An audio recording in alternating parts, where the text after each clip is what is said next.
We're now going to take a look at Le Chatelier's principle, which applies to stressing a system, a chemical reaction, a chemical system that is at equilibrium.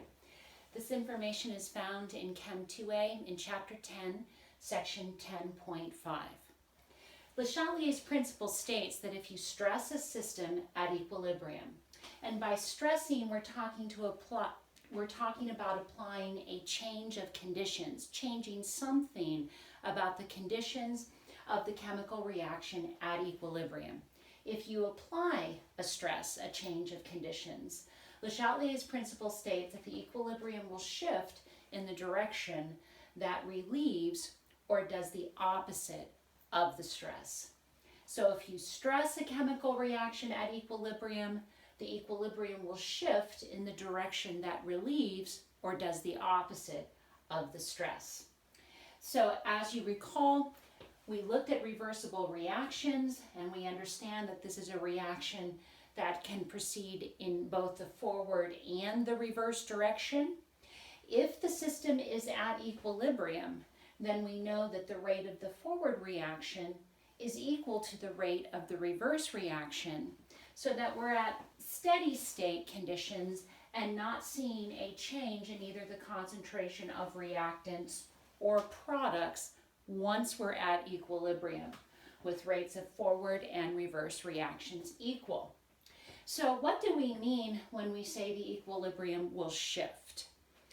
If we state that the equilibrium shifts to the right, what we mean is that the stress that is applied causes the rate of the forward reaction to become greater than the reverse reaction. So it was at equilibrium, the rates were equal, but then a stress was applied, causing the rate of the forward reaction to be greater than the rate of the reverse reaction. Well, if the forward reaction is going faster now than the reverse reaction, we're going to see a buildup or an increase, an accumulation in the amount of product form. So shifting to the right, meaning the right side of this equilibrium equation referring to products, we're seeing more products formed as a result of the stress. If the equilibrium shifts to the left, now we're looking at a situation where the stress that is applied causes the rate of the reverse reaction to be greater now than the rate of the forward reaction. So the reverse reaction is going faster than the forward reaction as a result of the stress that was applied. In this case, if the reverse reaction is going faster, we're going to see now an accumulation or buildup of reactants forming faster than products. More reactants are accumulating. So the shift to the left, referring to the left side of this equilibrium equation where the reactants are listed. So equilibrium shifts to the right. We're seeing a buildup of products or more products being formed. Equilibrium shifting to the left. We're seeing a buildup of reactants forming as a result of the change in relative reaction rates. How can we stress a system at equilibrium? What are ways that we, quote, stress or change the conditions of an equilibrium reaction? We're going to look at three of those types of stresses. The first is a change in the concentration of either a reactant or a product, or a change in the temperature that we're running the reaction at, or three, what effect does adding a catalyst have on the equilibrium position? So to illustrate these stresses, I have a reaction here, reversible reaction, involving the reaction of elemental hydrogen, a diatomic element, with elemental iodine in the gaseous phase to form hydrogen iodide, a gas. And note that I'm indicating here that the reaction is exothermic, so energy will be released. It's on the product side of the reaction, as written, the chemical equation. And another way of saying that it's exothermic would be to state that the delta H value for this reaction is a negative number, an exothermic reaction. So how could we stress this system at equilibrium? Well, one way we could do it is as stated by changing the concentration of a reactant or product. So suppose we stressed this system by adding hydrogen gas. Right? So the system is at equilibrium, rate of forward and reverse reactions are equal. We are not seeing a change in the concentration of reactants or products. And then we come along and we stress the system by changing the conditions through adding more hydrogen. Well, how will this equilibrium system respond?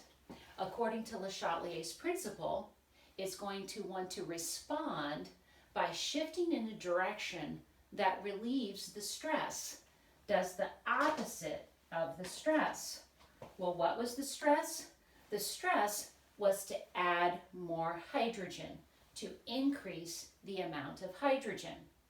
Well, if we increase the amount of hydrogen, the equilibrium wants to shift to use up that extra hydrogen, to relieve or do the opposite of the stress.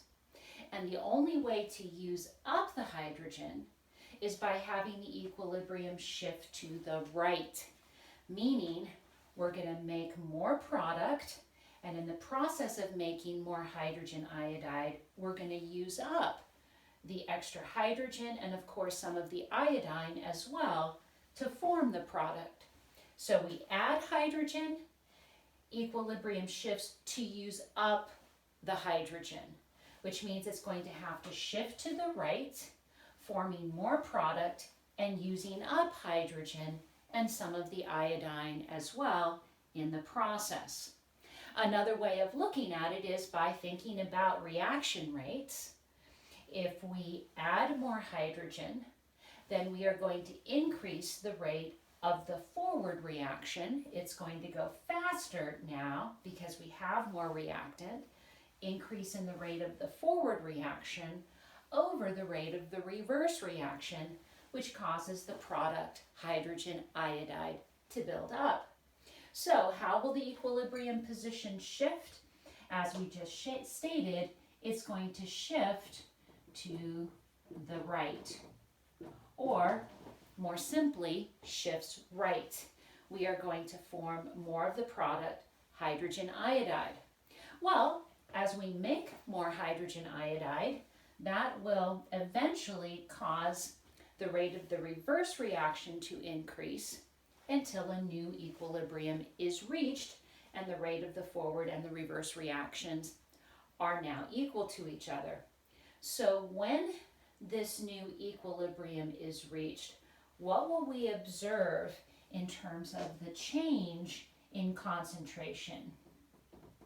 Change in concentration of hydrogen, iodine, and hydrogen iodide. Well, let's first of all do the easiest one, which is the product. If the equilibrium shifts to the right, then we will have to see an increase in the amount of hydrogen iodide. We're going to make more product if the equilibrium shifts to the right. So the amount of hydrogen iodide will arrow up, my shortcut for saying we will increase the concentration or the amount of hydrogen iodide. What about the concentration of iodine? Well, the equilibrium shifted to the right to use up the extra hydrogen added. We had to use up some iodine reacting with the hydrogen to form hydrogen iodide. That must mean there is a decrease in the amount of iodine because we had to use it up reacting with the hydrogen to form our product, HI. So the iodine concentration or amount will decrease. What about the hydrogen concentration? This one I'll put a little asterisk by because it is always the trickiest one to answer in this example because it was the substance whose concentration was stressed. So what will be true about the new concentration of hydrogen when we reach this new equilibrium state? How will it have changed? We added hydrogen, that was our initial stress, so its concentration went up, but then we used up hydrogen when the equilibrium shifted to the right. So what will be the new concentration of hydrogen relative to the old concentration? And the answer to that is this. Whatever substance was stressed in terms of its concentration changing, you can never completely undo the stress. Although Le Chatelier's principle says that the shift tries to relieve or undo the stress, oppose it. It can never completely reverse the stress. So the net effect is, since we added hydrogen, that was the stress, we can never completely reverse or undo that stress. So we will see a net increase in the concentration or amount of hydrogen present, because we can never completely relieve or reverse, undo the stress. Let's take a look at a second example. So this was our first example, and now let's take a look at a second example of this process. This one is a little bit harder for students to think about. They have a more difficult time thinking about what happens when you remove a substance. So let's take a look at removing iodine. So in this instance, in our second example, we have the same equilibrium. Rate of the forward and the reverse reactions are equal to each other. No change in the concentration of reactants and products. And then we come along and we stress the system by removing iodine. How does the equilibrium respond? Well, Le Chatelier's principle states the equilibrium will respond to shift in the direction that relieves or does the opposite of the stress. So remove iodine. The equilibrium wants to shift to make more iodine, relieve or do the opposite of the stress. The only way to make more iodine, which is a reactant, is have the equilibrium shift to the left. Right? So we'll have hydrogen iodide decomposing to make more iodine and hydrogen, the initial starting reactants. So the equilibrium position will shift to the left, meaning hydrogen iodide will decompose to make more iodine and hydrogen in order to do the opposite of the stress. Make more iodine to relieve the fact that we removed iodine in the stress. So equilibrium position shifts to the left to make more reactants. Another way of thinking about this is that if you remove iodine, it is a reactant in the forward direction. You're slowing down the rate of the forward reaction because you have less iodine, a reactant needed for the forward direction. So you slow down the rate of the forward reaction. The reverse reaction is now going faster than the forward reaction, and you make more of your reactants, iodine and hydrogen. So equilibrium position shifts to the left. When the new equilibrium is reached, what will be the change in the concentrations of all of the substances involved in the reaction once we reestablish our new equilibrium? Well, if the equilibrium shifted to the left, we clearly are making more hydrogen. So we will put an arrow up, meaning we are going to increase the amount of hydrogen that we make. We had to use up hydrogen iodide in the shift to the left, so the amount of HI will decrease. we had to use it up as we shifted to the left to make more reactants. And again, the hardest question to answer always involves the substance where the stress was applied. So we removed iodine. That was the substance that we stressed. What will be the new change or the new concentration of iodine when we reach this new equilibrium position? Remember what we said in our first example. You can never completely undo the stress. So if we removed iodine, although the equilibrium shifts to the left to make more of it, can never completely reverse the stress, and we will see a net decrease in the amount of iodine present when the new equilibrium is reached. Let's take a look at the second way that we can stress a system at equilibrium, and that is to change the temperature of the reaction. So looking here and making this now our third example, and let's see if I can't salvage this board here, right, and keep most of the lines in place and just do a new fill-in. So let me quickly remove the previous example, and let's see if we can't now just go to our third example, which is to change the temperature. So let's say now our temperature is increased. Increase the temperature of the reaction. How will the equilibrium shift as a result of this stress?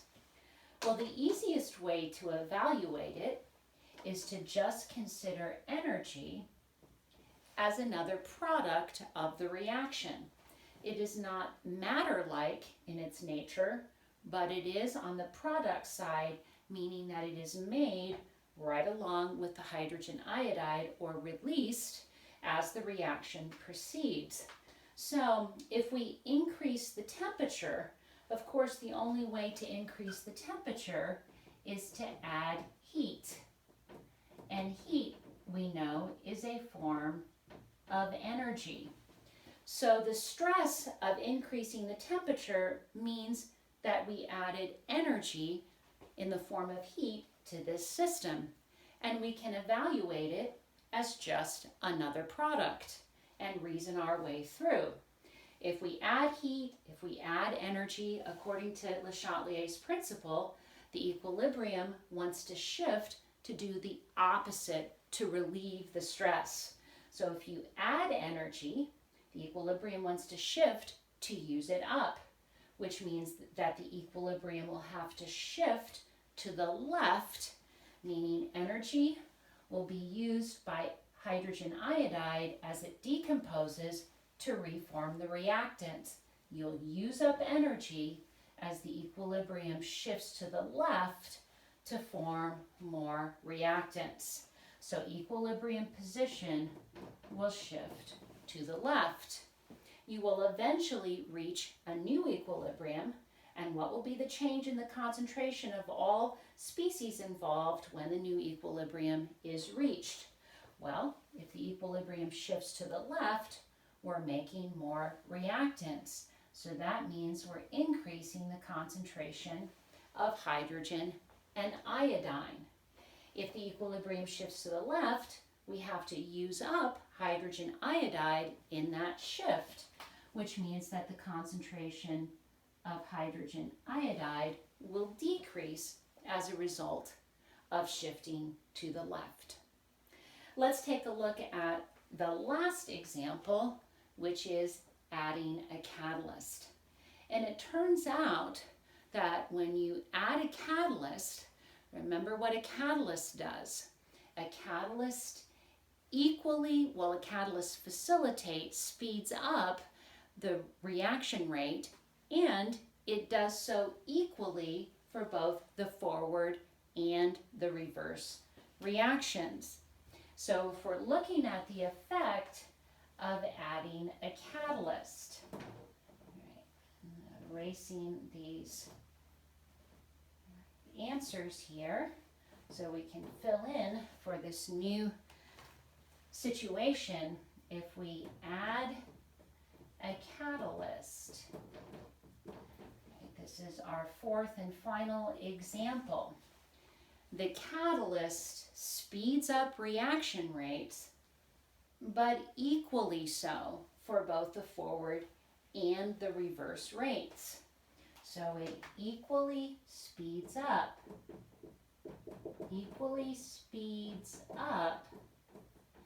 rate forward and rate reverse. Therefore, there's no net change in the equilibrium position. So equilibrium position shifts, we'll put here no change. There is no change in the equilibrium position because you have equally increased both the forward and the reverse rates. Therefore, there will be no change.